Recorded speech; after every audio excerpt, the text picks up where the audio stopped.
साफ इनकार कर दिया। कहने लगी, अम्मी जब तक मैं वकील ना बन जाऊं मैं शादी नहीं करूंगी। और फिर मुझे समझाने लगी, अम्मी तुम्हें तो तालीम की कदर होनी चाहिए। अगर तुम पढ़ी लिखी होती तो क्या हमें ये दिन देखने पड़ते। ठीक ही तो कह रही थी, पर फिर उसने ढेर सारी शर्तें रख दी। मैं किसी अनपढ़ से शादी नहीं करूंगी, मैं मार नहीं खाऊंगी, मेरे शौहर को मेरे काम करने पर एतराज नहीं होना चाहिए, और शौहर को शादी के पहले ही डॉक्टर के पास जाकर ये समझ लेना होगा कि औरत को लड़का हो या लड़की ये मर्द की वजह से तय होता है, औरत की वजह से नहीं। बस फिर क्या था, धीरे धीरे ये सारी बातें फैल गई और रिश्ते आने बंद हो गए। मुझे तो अभी भी सबीहा की शादी की फिक्र अंदर ही अंदर खाए जाती है। कैसे लड़का चाहती हो? पढ़ा लिखा होगा तो समझदार होगा, मेरी सबीहा को खुश रखेगा। क्या बोल रही हो बेटा?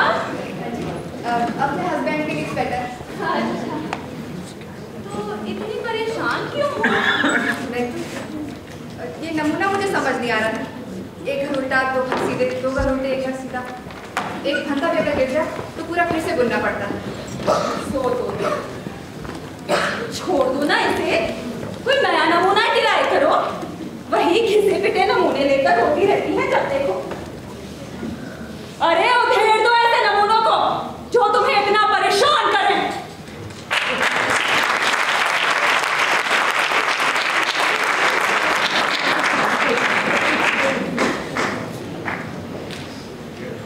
सत श्री अकाल जी, मैं बबली लुधियाने से। मेरा मतलब शादी से पहले मेरे मम्मी डैडी का घर है ना वहाँ। मैंने लुधियाना यूनिवर्सिटी में बीए किया है। मैंने भी तो मेरी एल्डर सिस्टर पिंकी दीदी ने भी। एजुकेशन में हमारे पेरेंट्स ने कभी कोई कमी नहीं छोड़ी। प्राइमरी से लेकर बीए फाइनल तक हम बेस्ट स्कूल और कॉलेजेस में पढ़े। ओनली गर्ल्स, बॉयज ने हमारी फैमिली की गर्ल्स को एजुकेशन स्टडी नहीं करती। Boys no, never, boyfriends never ever जी। कैसा ना, एकदम ऐसा सा माहौल। फिर एक दिन अचानक बिल्कुल अनजान आदमी से शादी तय कर देते हैं, अरेंज मैरिज। और उस अनजान आदमी को हक होता है कि वो हमारे साथ जोक जाए करे। जैसे मैंने अपने बीए के एग्जाम खत्म किए ना, मेरे साथ भी वही हुआ जो मेरी पिंकी दीदी के साथ हुआ। मासी जी आ गई, सगी मासी नहीं, हमारी मम्मी के कीर्तन की फ्रेंड थी। लाना उनका साइड बिजनेस था। जब गर्ल पक्की हो जाती तो वो दोनों पार्टी से कमीशन नहीं शगन लेती। आगे जी देखिए, अब जी आज पर रूटीन मुझे तैयार करके मेकअप चेकअप करके समोसे से चाइना दिखाया जाता। हाँ जी, हाँ जी, मैं ठीक हूँ।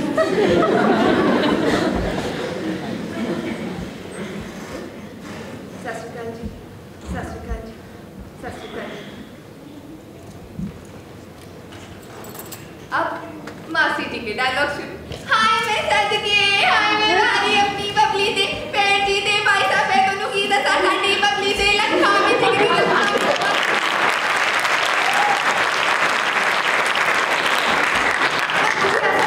जैसे मैं किसी शोरूम में सजा हुआ सूट हूँ, जिसे बेचने के लिए सेल्स में भरपूर तरीके कर रहा हूँ। मैडम ले जाओ, लेटेस्ट है। एक को एक से पूरे शोरूम में, और बाजी आपको तो बहुत ही सूट करता है।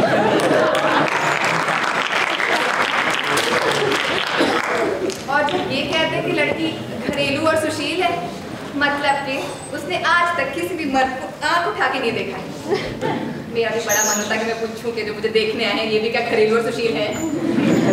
पर इनकी तो न जाने कितनी बार बल्ले बल्ले हो गए, रब ही जाने। अब बारी आती है बार्गेनिंग, दहेज की बात। मैंने तो सुना जो लड़कियां सर्विस करती है ना, गर्ल पक्की होने के टाइम पे उनकी पेस्ट्री भी चेक करते हैं। जी मुझे सब बिल्कुल अच्छा नहीं लगता। मैंने अपने डैडी से कह दिया, और क्योंकि अपनी डैडी जी की लाडली थी ना, उन्होंने मासी जी से कह दिया कि जब कोई बहुत ही चंगा रिश्ता है तो हमारे घर आना। मैं ना एकदम अपनी अलमारी सेट कर रही थी तो डैडी जी आए। ओ बबली पुत्र, ओ बच्चे मिल गया, ओ मिल गया तेरे हाथ और राज करेगा मेरा बबली बच्चा। वो लड़का एमपी है और फैमिली चंडीगढ़ में रहती है और वो खुद बड़ी ऊंची कंपनी, बड़ी पोस्ट पर दिल्ली में। पर डैडी जी दिल्ली, ओ पुत्र जी दिल्ली कौन सा कनाडा में है? 5 घंटे 35 मिनट भी लगे। वो साड़ी ट्रेन है शताब्दी, उसमें बैठो, कुछ करना भी नहीं पड़ता। शताब्दी अपने आप ही दिल्ली पहुंचा देती है।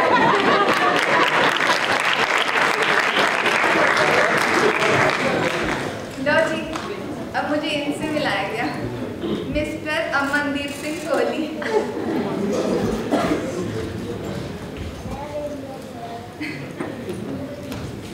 हाँ जी, हाँ जी।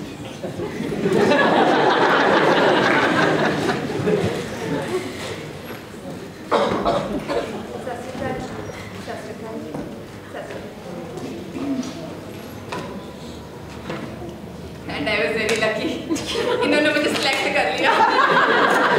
क्यों ना करते, मैं कि दोनों कंडीशंस में पूरी जो 30 थी, एक इंग्लिश स्पीकिंग, दूसरी fair and good looking.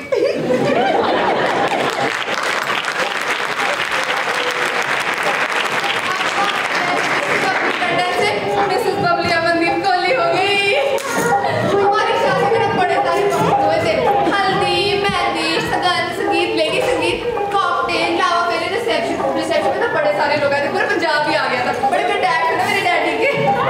So many gifts I tell you. Aman ji के बॉस मिस्टर कृपलानी, उन्होंने हमको गोल्ड वॉचेस का गिफ्ट सेट किया था। और उसकी वाइफ मिसेस अनीता कृपलानी, उन्होंने मुझे देख कर ऐसे कहा, अमन, you're a lucky guy. She's so pretty.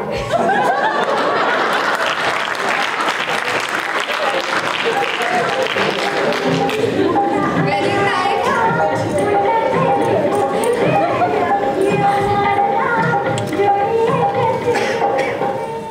मैं वेट करती रही। 3:30 बजे के आसपास मेरे हस्बैंड आए। मैंने थोड़ा सा घूंघट उठा के देखा तो नशे में धुत और आखिर गिर गए, सो गए। बड़ा धक्का लगा, समझ में नहीं आया था क्या करूं। एक तरफ तो बहुत गुस्सा आ रहा था सच्ची, पर फिर दूसरी तरफ विदाई के टाइम पे मम्मी जी की दी हुई नसीहत, बबली पुत्र अपने हस्बैंड को दाल में खुश रखना। तो मैंने वो हिंदी फिल्म्स और टीवी सीरियल्स के रोहित जैसे अपने हस्बैंड के जूते उतारे, उनको ठीक से लिटाया, चादर उड़ाई। तब तक भूख भी इतनी लग गई थी, वो कमरे में रखा वो दूध भी मैंने खुद ही पी लिया।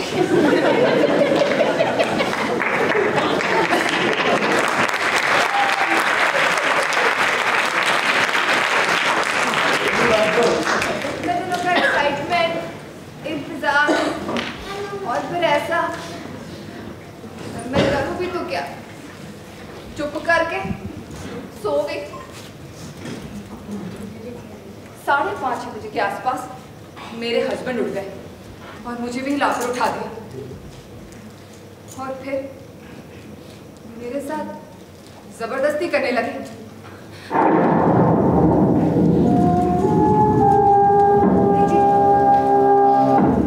मैं बहुत घबरा गई। पहली बारी अजीब सा लग रहा सी। घबराहट के मारे मैं कांपने लगी और आंखों से आंसू भी आ गए। तो यार बबले, now what is all this रोना धोना सती सावित्री एक्ट? यार मैं कोई रेपिस्ट हस्बैंड हूँ तुम्हारा? Come on बबले।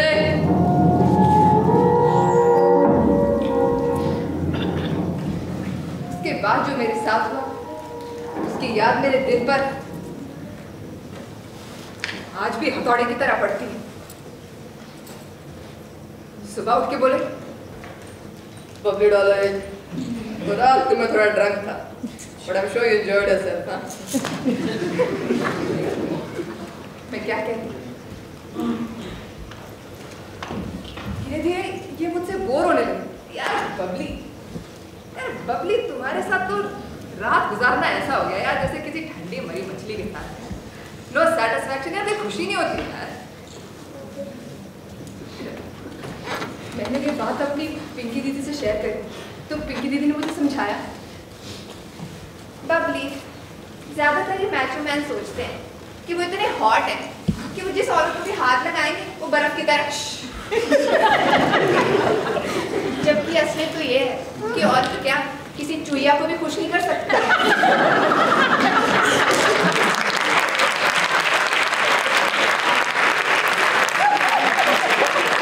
समझने वाली बात ये है कि औरत को असली खुशी मिलती है उनके दिल में उसके लिए प्यार और इज्जत से। पर अब उनको ये बात कौन समझाए? तू तो एक्टिंग कर, जिस तरह हमारे जैसे न जाने कितनी लेडीज कर दी हर रात। करते खुश है हस्बैंड कर दिया जी खुश। मैंने अपनी दीदी की बताई सारी बातें फॉलो करी और उस सबसे मेरे हस्बैंड सेटिस्फाई भी हो गए।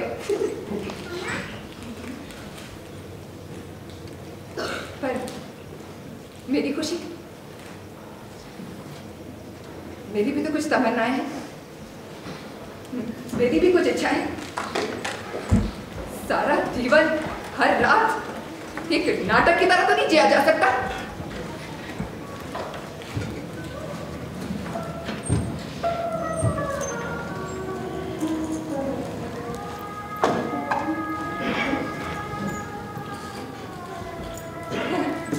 या दिल्ली में हम लोग लाजपत नगर में रहते हैं, तो मैं बड़ी लोनली।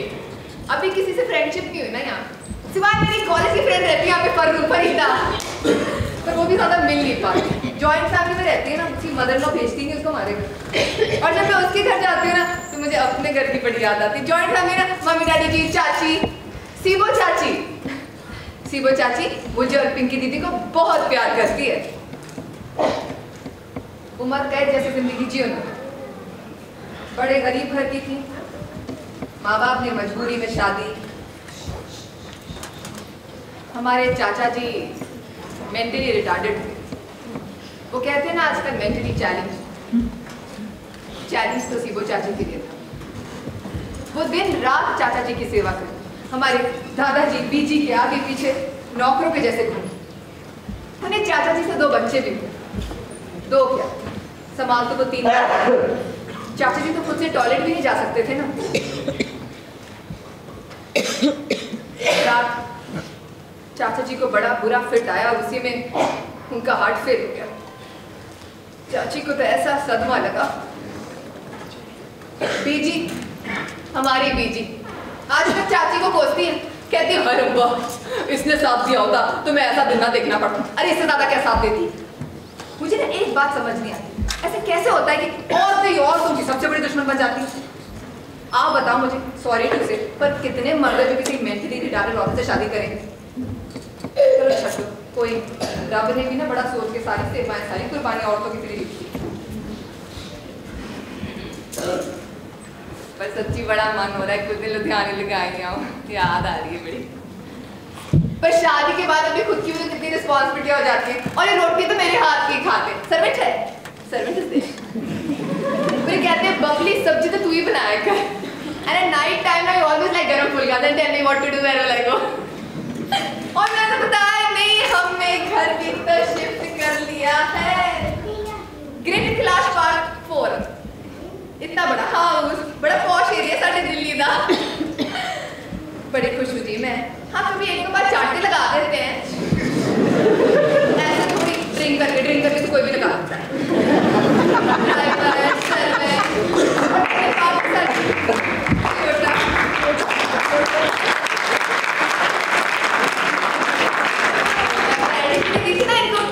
शादी में मारुति स्टीम कब इन्होंने मुझे दे दिए चलाने के लिए, पर मैं अकेली जाऊंगी दुकान। ये तो बड़ा लेट आते हैं, बहुत बिजी रहने लगे, बड़ा ट्रैवल भी करते हैं अब्रॉड से अब्रॉड, और जब घर पे तो लेट नाइट तक ना मोबाइल पे लगे रहते हैं, फोन पे मैसेज पूछो तो कहते हैं इंटरनेशनल डील है, ये मरी अमेरिका फिरती नहीं क्या।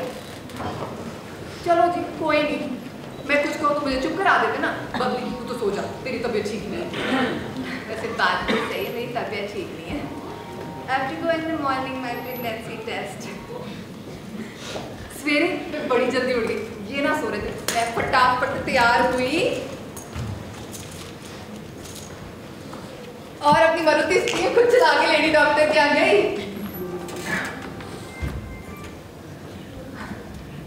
वाह लेडी डॉक्टर क्या, लेडी डॉक्टर ने मुझसे कहा, There's a good news, Mrs. Kohli. Satnam Waheguru सच्चे पातशाह, thank you very much. I was very excited. मैं समझ नहीं आ रहा क्या करूँ. ऑफिस जाओ. ये तो चले गए होंगे ना ऑफिस अब तक. नहीं, मैं ना घर जाके इनको फोन करके ऑफिस से घर ही बुला लेती हूँ. मैं चिट्ठी कर रही हूँ, गुब्बारे भी नहीं रुकती और इनको फोन लगाने लगी.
मम्मी जी तो तब भी,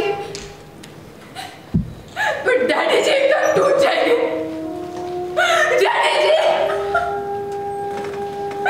डैडी जी मैं की करा, डैडी जी मैं कल ही रह गई.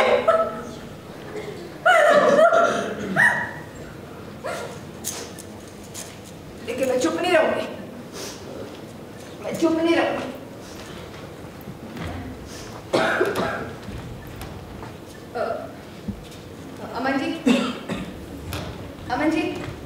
अमन जी मैं एक मिनट. अमन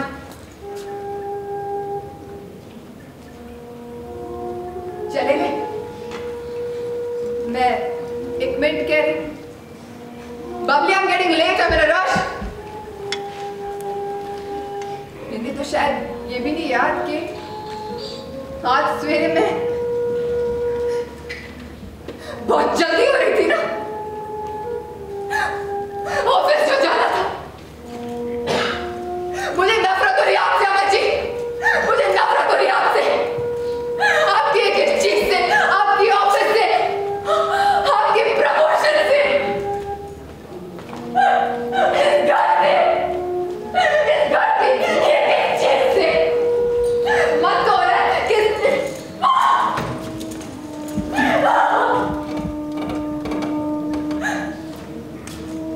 क्या गलती थी मेरी, क्या कमी थी मुझे, मैंने क्या गलत किया.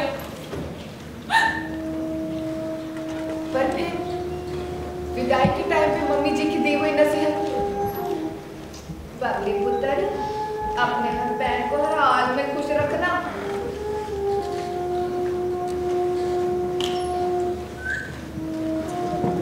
जी मैं इन्हें खुश रखना चाहती हूँ. मैं बहुत अच्छी वाइफ बनना चाहती हूँ. तो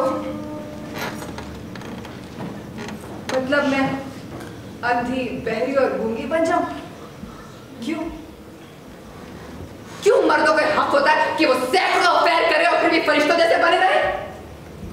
एक छत और 2 वक्त की रोटी देना कोई चालता तोड़ लाना तो नहीं है जिसके लिए वो अपना सब कुछ गवा देते, सब कुछ खो देते.